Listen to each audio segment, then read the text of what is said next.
একবার মসজিদের ভিতরে বসা সাহাবা আজমাইনদেরকে নিয়ে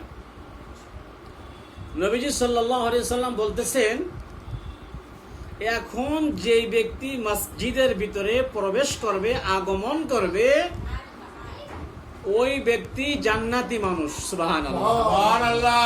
তোমরা যদি জান্নাতি মানুষ দেখতে চাও, চুপচাপ করে বসো, অপেক্ষা করো। আল্লাহু আকবার।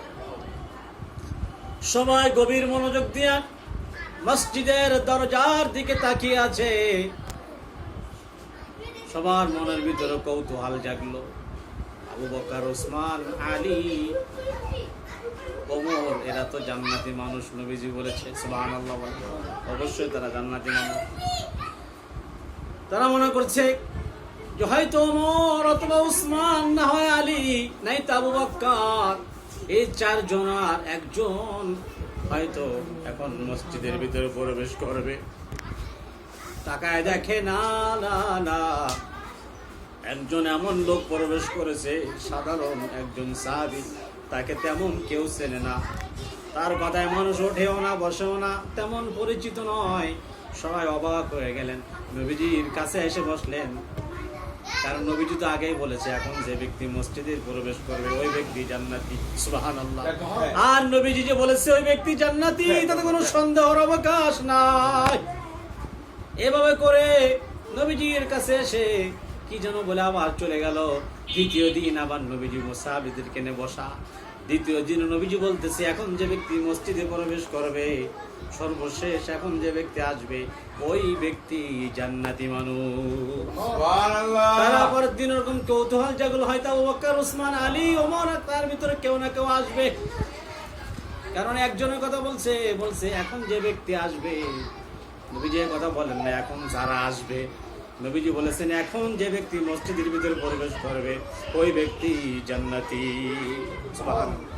সবাই তাকায় আছে দরজার দিকে, দেখে যে সেই একই ব্যক্তি আবার পরের দিন মসজিদে প্রবেশ করলেন সবার শেষে। সুবহানাল্লাহ। তৃতীয় দিন আবার নবীজি বললেন, এখন যে ব্যক্তি মসজিদে প্রবেশ করবে, ও সাহাবীরা, সেই ব্যক্তি জান্নাতি। সুবহানাল্লাহ। দেখলো একই ব্যক্তি।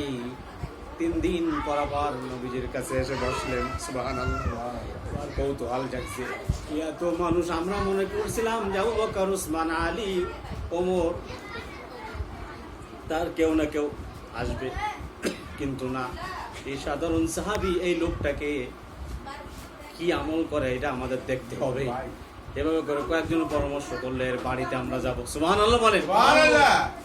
দেখেন কি ধারণা, কেন তাদের বাড়িতে যাবে, গোয়েন্দাগিরি করবে যে এই ব্যক্তিকে আল্লাহর নবী জান্নাতি মানুষ বললে এত মানুষ থুইয়া, মানে তারা অহংকার করে না, তারা এটা জানার ইচ্ছা মনের থেকে জাগছে। যেমন ইব্রাহিম আলাইহিস সালাম বলছিল, আল্লাহ মৃত্যুকে কেমনে জীবিত বানাও, একটু দেখি। আল্লাহ কা, তোমার কি বিশ্বাস হয় না? অবশ্যই বিশ্বাস হয়, এটা আমার মনের একটা আকাঙ্ক্ষা, একটা আবেগ, আমি দেখতে চাই। সুবহানাল্লাহ। তো ওই সাহাবীরা কৌতূহল জাগলে গোয়েন্দাগিরি করলো, ওই সাহাবীর বাড়িতে গেলেন।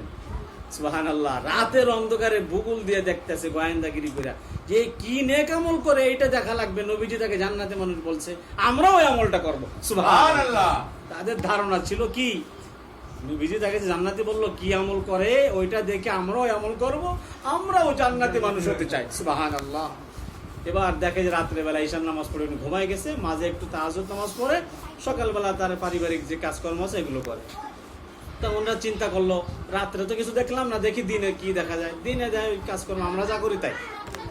পরে দ্বিতীয় দিন রাত্রেও চিন্তা করলেন, কালকে যখন দেখা যায় না, আজকে হয়তো দেখা যাবে। আল্লাহ নবী কি জান্নাতে বললেন, দেখি আমল করে। ওই ঘুরে গেড়ে দিয়ে একই অবস্থা, ঈশার নামাজ পড়ে ঘুমায় গেছে, ফজর নামাজ জামাতে পড়ছে, এর আগে একটু তাহাজ্জুদ নামাজ পড়ছে, ঘুমাই গেছে। তৃতীয় দিন একই কাজ করছে। সুবহানাল্লাহ। এবার তৃতীয় দিন সবাই ধরল যে ভাই, আপনি কি নেক আমল করেন, এই আমল করার কারণে আল্লাহ নবী আপনাকে জান্নাতি মানুষ হিসেবে কবুল করছে। আল্লাহ তাআলা আপনাকে জান্নাতি মানুষ হিসেবে কবুল করছে, আল্লাহ নবী সেটা বলেছে। কারণ আল্লাহ নবী যেটা বলেছে ওটা 100% কি হক, সত্য। এবার বলতেছে, ভাই আমার ভিতর কি নেক আমল দেখলেন? আপনারা যা করেন আমিও তাই করি। সুবহানাল্লাহ। আপনারা ঈশা নামাজ পড়ে ঘুমান, তাহাজ্জুদ পড়েন, ফজর নামাজ পড়েন, আমিও ওইটি করি, দিনে বেলায় পারিবারিক কাজবাজ করি ইত্যাদি। তখন ভালোভাবে ধরছে, এই সত্যি করে বলেন আপনি স্পেশাল কি আমল করেন? আল্লাহু আকবার। তো বলতেছে দেখেন আমার ভিতরে স্পেশাল কোন আমল নাই। আমার আপনারা যেটা দেখছেন ঈশা নামাজ পড়ে ঘুমাই গেছি, ফজর জামাতে পড়ছি, মাঝে একটু কি করছি তাহাজ্জুদ নামাজ পড়ছি। এই বলতেছে যখন সাহাবেরা চলে যাচ্ছে সাথী ভাইরা, বলতেছে শোনেন আপনারা যা দেখছেন এটাই দেখছেন, বাস্তবে দেখছেন, কিন্তু লাগাইছে যে আমি একটা ছোট্ট আমল করি। আমলটা হলো এটা তো দেখা যায় না, অন্তর খবর কে জানে? আল্লাহ তাআলা জানে। উনি বলতেছে ভাই আপনারা যে 3 দিন পর্যবেক্ষণ করে আমার বাড়িতে এসে আশেপাশে দেখলেন যে আমি কি আমল করি, যা দেখছেন ওইটাই দেখছেন, কিন্তু গোপন একটা আমল আমি সেটা করি। এটা হলো আমি ঘুমানোর আগে সবার কাছে মাফ চাই ঘুমাই, সবাইকে ক্ষমা করে দিই। কথা বোঝেন নাই? সবার কাছ থেকে কি করি? আমি যদি দ্বিতীয় একটা আমল আছে, এটা হলো যদি কারোর কাছে আমি ঋণ থাকি, এই ঋণ পরিশোধ করে ঘুমাই। সুবহানাল্লাহ। ঋণ পরিশোধ করে ঘুমাই, আর আমাকে কেউ যদি কষ্ট দেয় আমি তাদের সবাইকে মাফ করে দিই, আমি সবার কাছে মাফ চাইয়া ঘুমাই। সুবহানাল্লাহ। সবাই সাহাবীরা বললেন যে এই কারণেই আল্লাহ তাআলার হাবিব আপনাকে জান্নাতি মানুষ ঘোষণা করেছেন। সুবহানাল্লাহ। তাই দেখেন তাদের আগ্রহ কি ছিল যে এক ভাই কি আমল করে ওই আমলটা আমিও করব।